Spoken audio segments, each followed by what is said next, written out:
বাগিচা।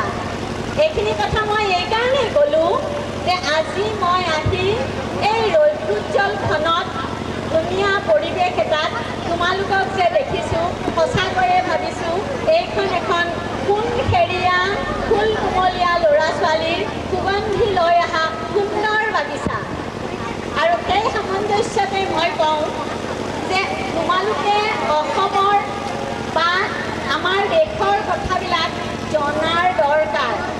তোমালোকে ভাল পোৱানে? আমাৰ দেশখনক তোমালোকে ভাল পোৱানে? বক্তৃতা দিয়াত বিশেষ হেৰি নহয়, বক্তৃতা মোৰ পেচাও নহয়, বক্তৃতা ভালদৰে দিবও নোৱাৰোঁ, তথাপি দুআষাৰ ক'ব ওলাইছোঁ। আজি কিছু বছৰ ধৰি প্ৰায় দুটামান দশক ধৰি দেখিবলৈ পাইছোঁ ইংলিছ আমাৰ অভিভাৱকসকলে ইংৰাজী মাধ্যমৰ প্ৰতি বিশেষভাৱে আকৃষ্ট হৈছে আৰু ল'ৰা ছোৱালীক ইংৰাজী মাধ্যমৰ শিক্ষানুষ্ঠানত ভৰ্তি কৰাৰ এক প্ৰৱণতা আহি পৰিছে। তাৰ ফলত দেখা গৈছে চৰকাৰী যিবোৰ চৰকাৰী অসমীয়া মাধ্যমৰ বিদ্যালয় আছিল, সেই বিদ্যালয়ৰ ছাত্ৰ ছাত্ৰীৰ সংখ্যা বিশেষ ধৰণে হ্ৰাসপ্ৰাপ্ত হৈছে, কমি গৈছে। কিন্তু তাৰ মাজেদিও দুখনমান ব্যক্তিগত খণ্ডৰ বেচৰকাৰী বিদ্যালয়, যেনেদৰে বিদ্যাভাৰতীৰ দ্বাৰা পৰিচালিত শংকৰদেৱ বিদ্যানিকেতন আৰু কিছু সংখ্যক অসমীয়া শিক্ষাবিদ তথা সমাজ বিজ্ঞানীৰ দ্বাৰা পৰিচালিত অসম জাতীয় বিদ্যালয়ে এই ক্ষেত্ৰত অসমীয়া ভাষাৰ ক্ষেত্ৰত কিছু উপকাৰ সাধন কৰিছে আৰু অভিভাৱকসকলক অসমীয়া মাধ্যমৰ বিদ্যালয়ৰ প্ৰতি আকৃষ্ট কৰিছে। নীলাচল জাতীয় বিদ্যালয় তেনেকুৱা এখন বিদ্যালয়, অসম জাতীয় বিদ্যালয়ৰ শিক্ষা ব্যৱস্থা তথা আদৰ্শৰ অনুকৰণত প্ৰতিষ্ঠাত হোৱা। এই নীলাচল পাহাৰ, পবিত্ৰ নীলাচল পাহাৰৰ নামনিত নীলাচল জাতীয় বিদ্যালয়। আৰু ৰাজীৱ কলিতা এজন উদ্যোগী যুৱক, মোৰ কনিষ্ঠ ভাতৃসম। এই ৰাজীৱ কলিতাৰ উদ্যোগত আৰু এই বিদ্যালয়ৰ পৰিচালক মণ্ডলীৰ সুপৰিচালনাত দিনে দিনে বিদ্যালয়খন দ্ৰুপদীপ উন্নতি কৰি গৈছে আৰু এই বিদ্যালয়খনৰ পৰা কিছু সংখ্যক ছাত্ৰ বিশেষভাৱে উচ্চ মাধ্যমিক পৰীক্ষাত সফলপ্ৰাপ্ত হৈ সমাজ তথা দেশৰ কামত ব্ৰতী হৈছে। আমি আশা কৰোঁ এই 15 বছৰ বয়সত যিখিনি কৰিছে এই বিদ্যালয়খনে আগন্তুক দিনত ইয়াতকৈ আৰু বেছি আমি দেখিবলৈ পাম। আৰু এই বিদ্যালয়খনে এই যিটো অঞ্চল কামাখ্যা ধাম লগতে নামনি কামাখ্যাৰ অঞ্চলৰ মানুহৰ অসমীয়া মাধ্যমৰ প্ৰতি দিয়াৰ এটা যি উৎসাহ, এইটো বৰ্তি থাকিব। আৰু আগলৈও এই বিদ্যালয়খনৰ যিটো দিশ সেইটো উন্নত হ'ব। আৰু 15 বছৰ মাত্ৰ হৈছে, 15 বছৰ বিশেষ একো নহয়, কাৰণ কিছুমান ডাঙৰ কিছুমান বিদ্যালয় দেখিবলৈ পাইছিল 2জন বা 4জন ছাত্ৰলৈ আৰম্ভ কৰিছিল, এতিয়া এটা বিশাল অনুষ্ঠানত পৰিণত হৈছে। আমি আশা কৰোঁ এই নীলাচল জাতীয় বিদ্যালয় এটা সময়ত এক বিশেষ বৃহৎ অনুষ্ঠানত পৰিণত হ'ব আৰু এই অনুষ্ঠানৰ পৰা, এই শিক্ষানুষ্ঠানৰ পৰা এনেকুৱা কিছুমান ছাত্ৰ ছাত্ৰী ওলাব যিসকলে আমাৰ দেশৰ সমাজৰ তথা বিভিন্ন ক্ষেত্ৰত উৎপত্তি সাধন কৰি সমাজৰ হিত সাধন কৰিব। ইয়াকে কৈ মই বিশেষভাৱে বক্তৃতা নিদিওঁ আৰু আমাৰ ল'ৰা ছোৱালীসকললৈ ভৱিষ্যত জীৱনৰ শুভেচ্ছা জ্ঞাপন কৰি অভিভাৱকসকলক মোক সশ্ৰদ্ধ প্ৰণাম জনাই আকৌ এবাৰ আমাৰ মঞ্চত উপস্থিত ব্যক্তিসকলক কৃতজ্ঞতা জ্ঞাপন কৰি, ধন্যবাদ জ্ঞাপন কৰি মোৰ বক্তব্যৰ সামৰণি মাৰিলোঁ। ধন্যবাদ। এই বিদ্যালয়ৰ অধ্যক্ষকে ধৰি শিক্ষক শিক্ষয়িত্ৰীসকল, ছাত্ৰ ছাত্ৰীসকল আৰু অভিভাৱক সকলোকে ধৰি উপস্থিত ৰাইজ, কেইবাবছৰ ধৰি এই বিদ্যালয়ৰ লগত জড়িত হৈ থাকি মই নিজকে ধন্য মানিছোঁ আৰু আজিও এই অনুষ্ঠানত উপস্থিত হ'বলৈ পাই সঁচাকৈ অত্যন্ত ভাল লাগিছে। যোগিনা হৃদয়ে বছ মঠ ভক্তা যত্রকায়ন্তি তত্র কৃষ্ণ বিনায়ন। মঠ ভক্তা যত্র গায়ন্তি, এইটো তাৎপৰ্য আমাৰ এই শিক্ষাৰ লগতো থাকিব পাৰে, কাৰণ শিক্ষকসকলৰ প্ৰতি ছাত্ৰ ছাত্ৰীসকলৰ যি শ্ৰদ্ধা ভক্তি, এই শ্ৰদ্ধা ভক্তিৰ দ্বাৰাহে ছাত্ৰ ছাত্ৰীৰ উদ্দেশ্য সফল হ'ব পাৰে। শিক্ষকে যি দিব ছাত্ৰই সেইখিনি ল'ব পাৰিব লাগিব। মই ছাত্ৰ ছাত্ৰীসকলৰ নাম ঘোষণা কৰাৰ লগে লগে ছাত্ৰ ছাত্ৰীসকলে পলম নকৰি যাতে ইয়াত শাৰী পাতি মঞ্চলৈ উঠি আহে। এই ক্ষেত্ৰত মই প্ৰেৰণা বাইদেউ ছাত্ৰ ছাত্ৰীসমূহ লৈ উঠাই আনিবৰ কাৰণে ঘোষণা কৰিছোঁ। প্ৰথম শ্ৰেণীৰ স্মৃতি পৰীক্ষাত প্ৰথম স্থান লাভ কৰিছিল দৰ্শিতা বণিক্য, দ্বিতীয় স্থান লাভ কৰিছিল কৃষ্টি চৌধুৰী।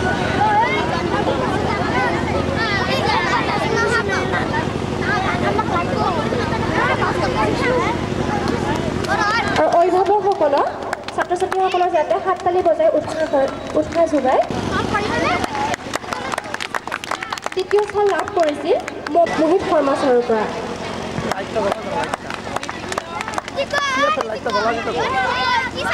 ইয়াৰ পৰা অনিতা ৰাজবংশীক আমি মঞ্চলৈ আহিবলৈ আহ্বান জনাইছোঁ। পৰা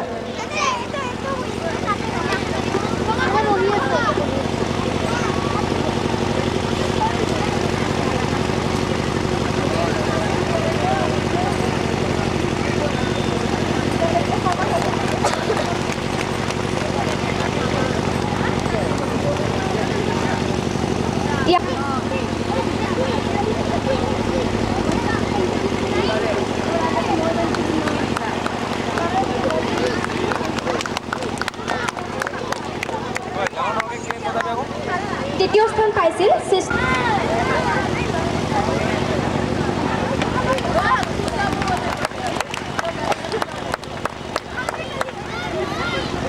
ইয়াৰ পাছত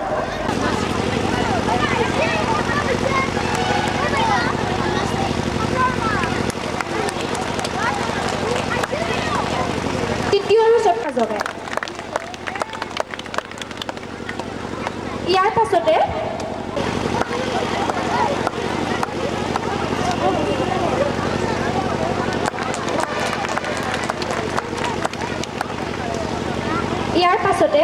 আমি তৃতীয় আৰু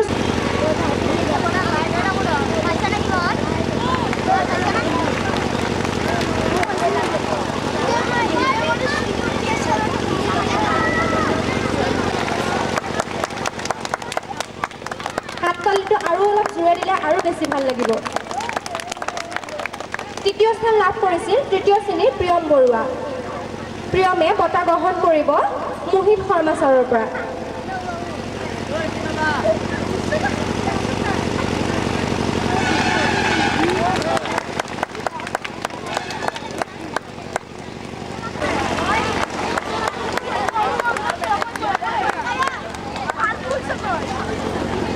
বিন্দিয়া চাহ আৰু জে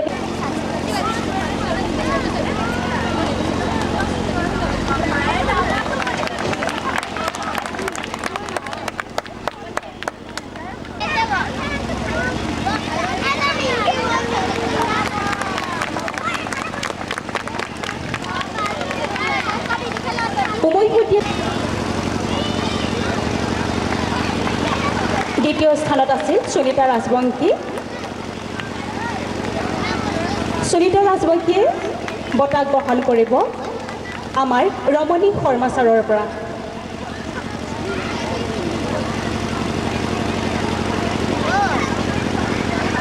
তৃতীয় স্থান প্ৰাপ্ত আছিল নৱনীতা দাস।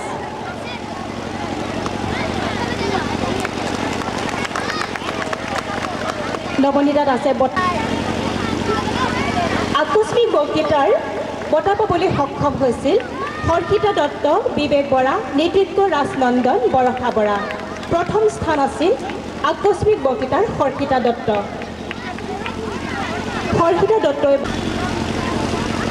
দ্বিতীয় স্থান প্ৰাপ্ত বিবেক বৰা।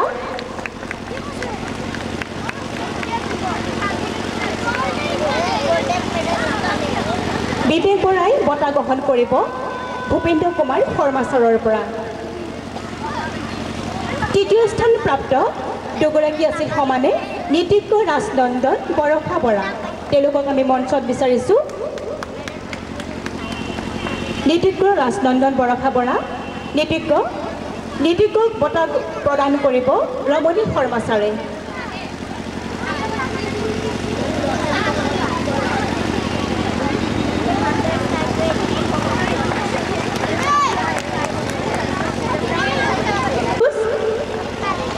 বঁটা পাবলৈ সক্ষম হৈছিল বিকাশ চেত্ৰী, তুষাৰ শৰ্মা, ৰাজদীপ সিং। দেই হাত চাপৰি।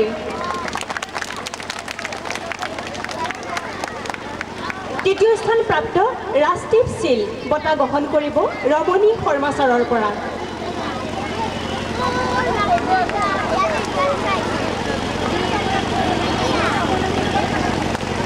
ছোৱালীৰ কুকুৰা যুঁজ প্ৰতিযোগিতাত পুৰস্কাৰ পাবলৈ সক্ষম হোৱা ছাত্ৰ ছাত্ৰী কেইগৰাকী হ'ল প্ৰান্তিকা দাস, সুস্মিতা কাশ্যপ। প্ৰথম স্থান প্ৰাপ্ত প্ৰান্তিকা দাসলৈ,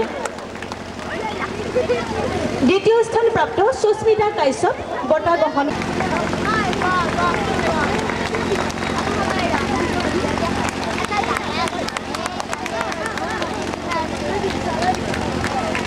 তৃতীয় স্থান প্ৰাপ্ত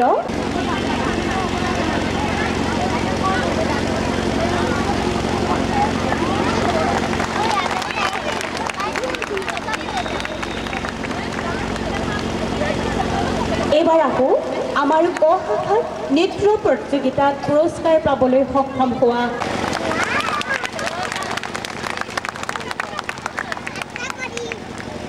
দ্বিতীয় স্থানপ্ৰাপ্ত হিমাশ্ৰী শৰ্মা, তেখেতক বঁটা। তৃতীয় স্থানপ্ৰাপ্ত মমিতা ৰাজবংশীক আমাৰ বঁটা প্ৰদান কৰি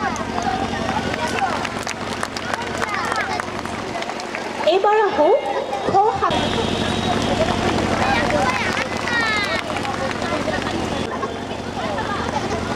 মূৰ্ছনা বৰ্মনক আমাৰ বঁটা প্ৰদান কৰিব ৰমণী শৰ্মা ছাৰে।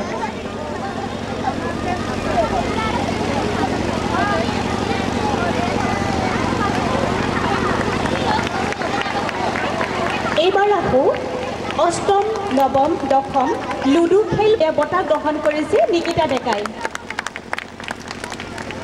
দ্বিতীয় স্থান প্ৰাপ্ত যুটীয়াভাৱে আছিল ডেইজি ডেকা, নিবেদিতা বেজবৰুৱা।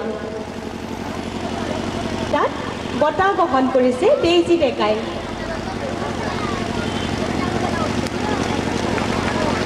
তৃতীয় স্থান প্ৰাপ্ত যুটীয়াভাৱে আছিল প্ৰান্তিকা দাস, ৰাজস্মিতা শৰ্মা।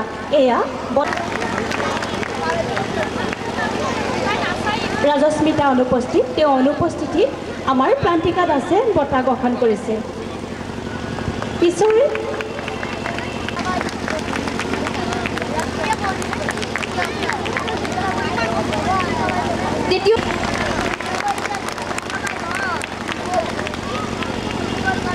তৃতীয় শ্ৰেণীৰ পৰা চাব ভূপেন্দ্ৰ কুমাৰ শৰ্মা ছাৰৰ পৰা।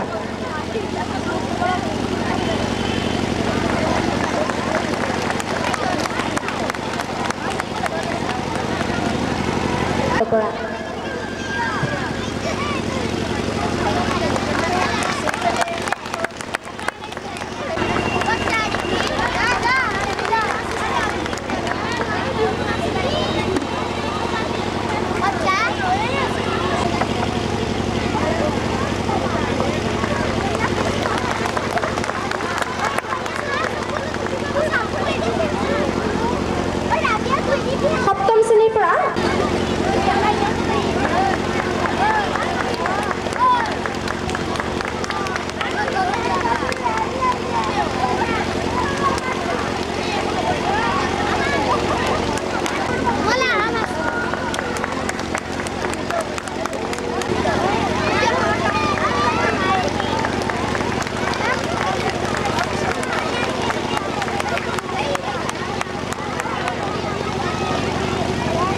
লগতে 2016 শিক্ষাবৰ্ষত 100% উপস্থিত আছিল।